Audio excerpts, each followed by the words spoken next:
Sir अपना परिचय दीजिए। मैं लक्ष्मण मौर्य, आजमगढ़ से। सर ये जो 2027 विधानसभा चुनाव है तो इसमें बीजेपी किस मुद्दे पे जनता से वोट मांगेगी? देखिए, भारतीय जनता पार्टी उत्तर प्रदेश में कानून व्यवस्था, विकास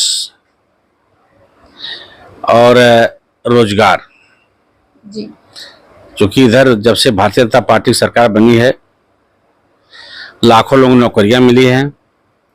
कानून व्यवस्था, जो उत्तर प्रदेश अपराधियों के नाम से जाना जाता था, हर जनपद में एक एक अपराधी होता था, उसके नाम से जिला चलता था। लेकिन जब से आदरणीय योगी जी इस प्रदेश के मुख्यमंत्री हुए हैं, सारे जनपद हट करके, गुंडे का नाम हट करके उस जनपद के नाम से जाना जाता है कि उस जनपद में चाहे व्यवसायिक क्षेत्र में कोई हो, चाहे अच्छे लोग, उनके नाम से अब जनपद मतलब अपराध मुक्त उत्तर प्रदेश हो गया है। जो महिलाओं के लिए सुरक्षा व्यवस्था, कानून व्यवस्था बनाई गई थी, क्या वो पूरी तरह से सक्षम हो पाई है धरती पर? देखिए, एकदम जब से आदरणीय योगी जी उत्तर प्रदेश के मुख्यमंत्री बने हैं, विशेष तौर पे चूंकि भारतीय जनता पार्टी यह महिलाओं को विशेष तौर से सुरक्षा की गारंटी भी लिया है कि हमारे सरकार में, हमारे प्रदेश और देश में हर बहनों को सुरक्षा दिया जाएगा, चाहे उनका मान सम्मान। आज बताइए, आज हमारी बहनें खुलेआम घूम रही हैं। पहले जब दूसरी पार्टियों की सरकार रहती थी, जब बहनें हमारी स्कूल जाती थी, बच्ची हमारी स्कूल जाती थी, तमाम गुंडे, लुच्चे, लफंगे चौराहे पर उनको परेशान करते थे। आज पूरे प्रदेश में कहीं बता दीजिए, चाहे कितना बड़ा अपराधी हो, किसी बहन बेटी की तरफ देखने की हिम्मत नहीं, उसकी जरूरत नहीं है। अगर किसी ने ऐसी बाई चांस गलती कर दिया तो दूसरे दिन बाबा का बुलडोजर उसके घर पहुंच जाएगा और जितनी गलती किया है उस हिसाब से उसको सजा भी तय है। इसलिए किसी गुंडे की हिम्मत नहीं है कि किसी बहन बेटी की तरफ देखे। इसलिए सारी बहनें बेटी आज देखिए अपना सामान लेना खुलेआम जा रही है, विद्यालय जा रही है, खुलेआम जा रही हैं। मतलब कहीं किसी प्रकार की किसी हमारी बहन बेटी को दिक्कत है नहीं उत्तर प्रदेश में। सारे लोग एकदम, ये लग रहा है कि कानून का राज है। सर ये 2027 जो विधानसभा इलेक्शन है और विपक्ष बार बार बोल रहा है कि बीजेपी की सरकार में महंगाई बढ़ी है, भ्रष्टाचार हुआ है, तो इस पर आपका क्या कहेंगे सर? देखिए, विपक्ष के पास जब कुछ नहीं रह गया है तो महंगाई और भ्रष्टाचार चिल्ला रहा है। ये लोग हमेशा चिल्लाते रहे हैं, क्योंकि जब आदरणीय प्रधानमंत्री ने देश में नोटबंदी का लगाया तो विपक्ष कहता था कि सत्ता अब नहीं आएगी दोबारा। लेकिन मैं तो बधाई देना चाहता हूं इस देश की जनता को, इस प्रदेश की जनता को, कि जितना विपक्ष चिल्लाता गया उससे ज्यादा मेजॉरिटी भारतीय जनता पार्टी को आती गई। इसलिए विपक्ष को चिल्लाने दीजिए, क्योंकि जनता को सुरक्षा चाहिए, उसका स्वास्थ्य चाहिए, उसको शिक्षा चाहिए, उसको नौकरी चाहिए, उसको जो गुंडे इस प्रदेश के थे, जो भ्रष्टाचारी उसके नेता थे, उसके अधिकारी थे, उन लोगों से निजात पाकर के जनता भारतीय जनता पार्टी सरकार को लाई है। आज जनता की देन है, जनता के आशीर्वाद से इस प्रदेश के प्रधानमंत्री आदरणीय नरेंद्र मोदी तीसरी बार प्रधानमंत्री बने और जनता के ही आशीर्वाद से इस प्रदेश के यशस्वी मुख्यमंत्री आदरणीय योगी जी दूसरी बार मुख्यमंत्री बने और 2027 में इसी जनता के आशीर्वाद से तीसरी बार उत्तर प्रदेश के मुख्यमंत्री बनेंगे। ये 2027 विधानसभा चुनाव जो है, इसमें आजमगढ़ में कितने विधानसभा है और क्या कितने विधानसभा पे एक आंकड़ा के तहत कितनी सीटें बीजेपी तक जाएगी सर?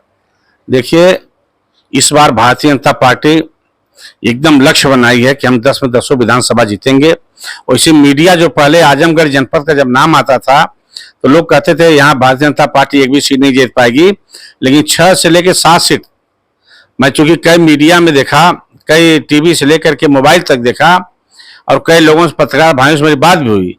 वो लोग कह रहे हैं कि इस बार अगर भारतीय जनता पार्टी का जो आंकड़ा चल रहा है 6 से लेकर 7 सीट जीतेगी, लेकिन हम लोग या उस जनपद के भारतीय जनता पार्टी कम से कम हमको लगता है 10 में 10 सीट जीतने का पूरी मेहनत और जोरदारी से लगी है। और आजमगढ़ में सबसे ज्यादा उपलब्धि क्या रही है योगी आदित्यनाथ के कार्यकाल में?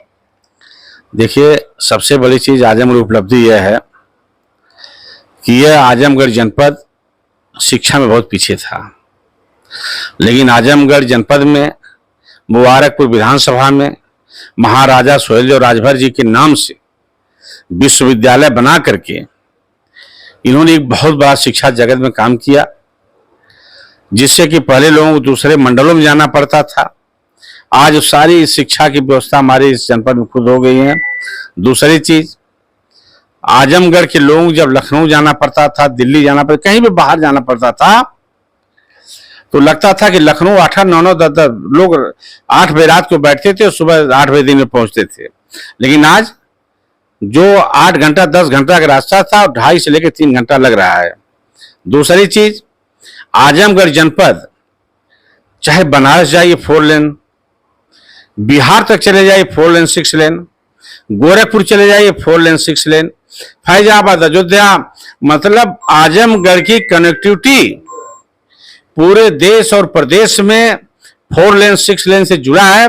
यह सरकार की बहुत बड़ी उपलब्धि है और इस जनपद के लिए, विकास के लिए यह रामबाण साबित होगा, क्योंकि अब जनता भी समझ चुकी है कि केंद्र में मोदी जी की सरकार को और प्रदेश में योगी जी की सरकार को ये लोग हटा नहीं सकते हैं। चिल्लाने के लोग लाख चिल्लाते हैं, तो हमेशा चिल्लाते रहे हैं।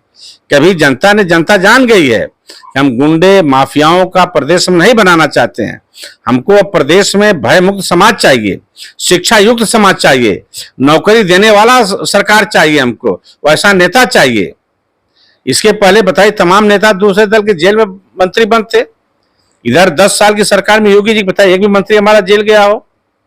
15 साल की सरकार में आदरणीय मोदी जी की सरकार में किसी मंत्री के ऊपर कहीं भ्रष्टाचार का लगा हुआ आरोप कहीं नहीं लगा है। इसलिए पूरे देश के और प्रदेश की जनता जान गई है कि भारतीय जनता पार्टी एक ऐसी पार्टी है जो हमको विकास के सारे मॉडल दे करके भारत को एक भारत श्रेष्ठ भारत बनाने का काम करेगी। सर, ये 2027 का इलेक्शन जो है, इसमें विशेष करके आप क्या चाहते हैं कि बीजेपी सरकार आए तो आजमगढ़ के लिए वो ये कार्य करे जो अभी नहीं हुआ है, वो कार्य की अपेक्षा है अभी? देखिए, आजमगढ़ जनपद में भारतीय जनता पार्टी अब तक सीट, जैसे समाजवादी पार्टी 10 सीट जीती, इसके दोनों सांसद हैं, इसका जिला पंचायत अध्यक्ष, मतलब सारी जगह ज्यादातर समाजवादी पार्टी के लोग काबिज हैं। लेकिन ये लोग बता दें कि 10 साल में हमने एक काम कोई किया हो। जो भी काम आ रहा है आपको आजमगढ़ में दिखाई दे रहा है, चाहे विश्वविद्यालय दिखाई दे रहा है, किसकी देन है? योगी जी की। जो 6 लेन जो आपको देख रहा है पूर्वांचल, या किसकी देन है? योगी जी की। अब इतना ही नहीं, इसको बढ़ा करके सीधे पटना से जोड़ने का काम जो सरकार कर रही है, यह भी योगी जी की देन है। तीसरी चीज, आजमगढ़ में रिंग रोड बन रहा है। हमको लगता है कि कम से कम 25-30 करोड़ रुपया इस पर आ भी गया, उसका टेंडर में काम भी स्टार्ट है। वह रिंग रोड बनाने का आज तक किसी सरकार ने हिम्मत नहीं किया, न उसको कभी आवश्यकता महसूस हुई कि हमारे आजमगढ़ जनपद में जो जाम लगता है, जो जनता परेशान होती है, इसके बारे में कभी सोचा नहीं किसी ने।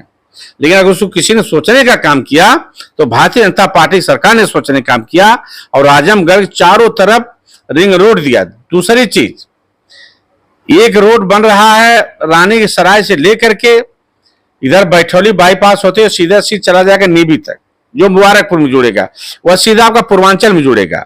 अब व्यक्ति वहां से उठेगा, चाहे उसको बिहार जाना हो, गाजीपुर होते सीधा बिहार चला जाएगा, लखनऊ दिल्ली जाना हो या अन्य कई प्रदेश में जाना हो, पूर्वांचल पर लखनऊ तरफ चला जाएगा।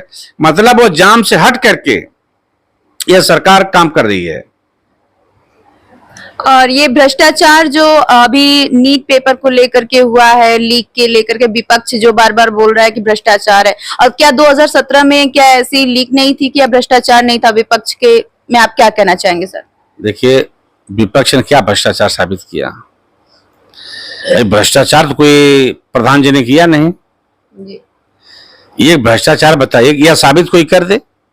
अभी प्रधानमंत्री ने कहा, भारतीय जनता पार्टी सरकार ने लोकसभा में कहा कि विपक्ष पहले बहस तो करे आकर के। ये लोग जब सदन में बैठते हैं तो मीट थपथपाते, मीट तोड़ने का काम करते। ये लोग कुर्सी, चूंकि हमेशा देखिए स्वभाव व्यक्ति का बदल नहीं सकता है। अब 10 साल 15 साल जो सत्ता से दूर रहा है, चाहे समाजवादी पार्टी के नेता हो चाहे कांग्रेस पार्टी के नेता हो, ये जो विपक्ष के नेता हैं ये सत्ता से दूर हैं और दिमाग इनका हो गया खाली। तो खाली होकर के संसद में सिर्फ कुर्सी तोड़ते हैं और मीच को तोड़ने का काम करते हैं। जब बहस की बात सरकार करती है, भाई आइए साफ बहस करिए, ईमानदारी से बहस करिए, तो सरकार तो खड़ी बहस करने के लिए, ये लोग करते ही नहीं है, बाहर निकल के वॉकआउट करते हैं, सरकार जिंदाबाद मुर्दाबाद के नारे लगाते हैं। अच्छे तो इतनी बढ़िया अगर सरकार चलती इन लोगों की, तो जनता 15 साल से दूर किया है, 10 साल से उत्तर प्रदेश में सरकार ने दूर किया जनता ने। अभी पश्चिम बंगाल का चुनाव हुआ, आखिर आदरणीय मोदी जी के नेतृत्व, भारतीय जनता पार्टी के नेतृत्व को जनता ने स्वीकार किया और एक तरफा बहुमत से ज्यादा सीट जो है पश्चिम बंगाल में दिया। जब दिया तो इसका मतलब कहीं ना कहीं जनता के दिल दिमाग भारतीय जनता पार्टी है। अभी आसाम में देखिए, 4 प्रांत, बिहार में देखिए, ये सब सरकारें भारतीय जनता, महाराष्ट्र में देखिए, 4-5 प्रदेशों में भारतीय जनता पार्टी की सरकार आई कि नहीं आई। तो लोकप्रियता की देन है, उनके कार्यों की देन है, उनके विकास कार्य जनता में दिखाई दे रहे हैं। इसलिए भारतीय जनता पार्टी सबके दिल में बैठी हुई है, सबके दिमाग में बैठी हुई है। इसलिए भारतीय जनता पार्टी विपक्ष चिल्लाता रहे, इनसे कोई चिल्लाने से कोई असर नहीं पड़ेगा। यानी कि इस बार संपूर्ण की 2027 में बीजेपी आएगी। इस बार 350 पार भारतीय जनता पार्टी रहेगी, इसको कोई रोक नहीं सकता उत्तर प्रदेश में, 350 पार।